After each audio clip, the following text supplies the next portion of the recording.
The new school year is officially underway here in North Texas, but not every classroom has a permanent teacher just yet. And today's learning curve, Lacey Beasley is in studio with us this morning. And Lacey, you're here to explain with us the issue that Texas has long struggled with to solve. Tell us more about this. That's right. Good morning, Carmen. Now, teacher paychecks will be a little heavier this year because of the pay raises provided by the passage of House Bill 2 in June. While compensation has been a big reason for turnover, it isn't the only reason. The I-Team's Andrea Lucia is here to elaborate on the state's efforts to retain its educators. Turnover among teachers is still high here in Texas after it hit an all-time record 2 years ago. That's when more than 13% of Texas teachers left their jobs.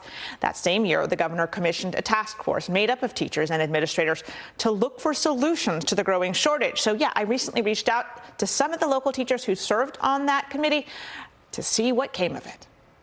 How do you feel about your time and the work that you did on the task force? I initially felt disgruntled, to be honest with you, because I'm not a waiter. But after a year, things started happening.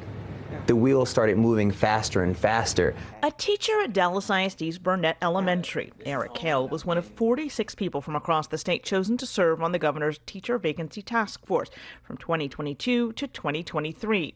Together, they examined how Texas could improve teacher recruitment and retention.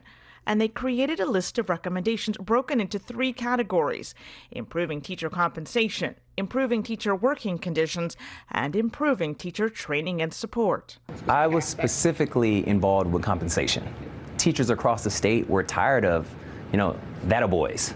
Like, oh, you're doing so great, but they can barely feed their family.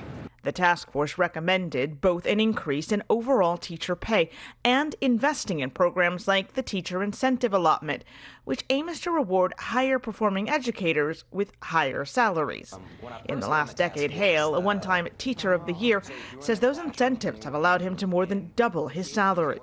Texas lawmakers have now woven the task force's salary recommendations into school funding bills. So I think we're still fighting that battle with attrition. Highland Park ISD teacher Gene Streepy's work on the task force focused on how to better train and support teachers.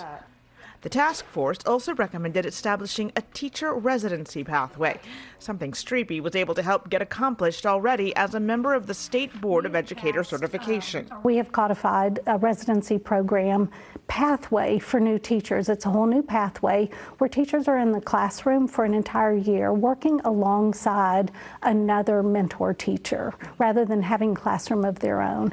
Hale and Streepy, though, both feel there's still work left to be done. I would like to see a greater sense of urgency. We're driving now. We're headed in the right direction.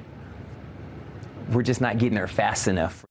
Now, there was some frustration that the task force didn't have a bigger impact earlier on, but you might remember a lot of education reform 2 years ago got caught up in the whole debate over education savings accounts. Well, Governor Abbott did finally sign that into law back in May, and then more than a month after that, he signed HB 2, which includes investments into the teacher incentive allotment and money to help teachers pay for their certification.